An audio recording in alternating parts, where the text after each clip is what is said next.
अंबाला में आज Haryana state electricity board work union के कर्मचारी अनिल विज के घर का घेराव करने पहुंचे थे, जहां उन्होंने अनिल विज को ज्ञापन देना था। लेकिन अनिल विज के दिल्ली होने के कारण एसडीएम ज्ञापन लेने पहुंचे तो बिजली कर्मियों ने ज्ञापन देने से मना कर दिया और अनिल विज के घर के बाहर सड़क पर ही बैठ गए। यूनियन के नेताओं की माने तो सीआईडी और अन्य माध्यमों से इस बात की जानकारी पहले ही थी कि वो आज अंबाला ज्ञापन देने आने वाले हैं, लेकिन बिजली मंत्री आज सुबह से ही कहीं बाहर चले गए, लिहाजा उन्होंने ये फैसला किया है कि वो तब तक नहीं जाएंगे जब तक खुद बिजली मंत्री अनिल विज आकर ज्ञापन नहीं लेंगे।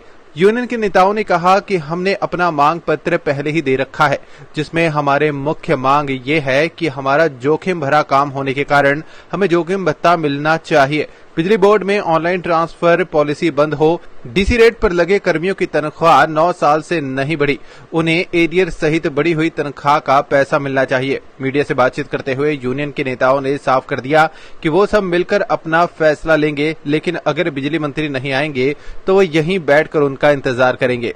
बिजली मंत्री को और हरियाणा सरकार का जितना भी तंत्र है, चाहे सीआईडी है, सीबीआई है, आज के प्रोग्राम के पहले सूचित किया हुआ था और आज हम विरोध स्वरूप हमने प्रदर्शन किया और घेराव का मतलब ये था कि हम बिजली मंत्री को अपनी जो मांगे हैं, हमारी जो दिक्कत है उसकी सुनवाई के लिए बिजली मंत्री के पास आए हुए हैं।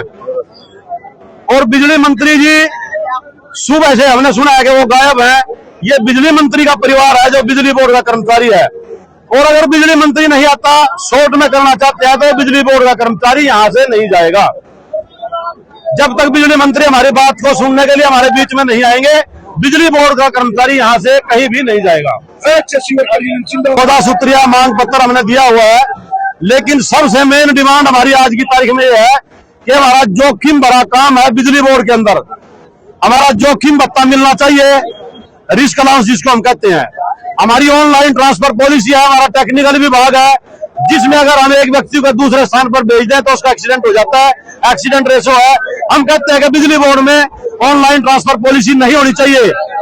इंटर यूटिलिटी है, जो नए लड़के फतेहाबाद, सिरसा, फरीदाबाद से एक दूसरे सर्कल में पड़े हैं, हमारा कहना है कि उनको सर्कल में भेज दिया जाए। दूसरी बात, डीसी रेट के जो लड़के हैं 9 साल से उनकी तनख्वाह नहीं बढ़ी, एक पैसा उनका नहीं बढ़ाया गया।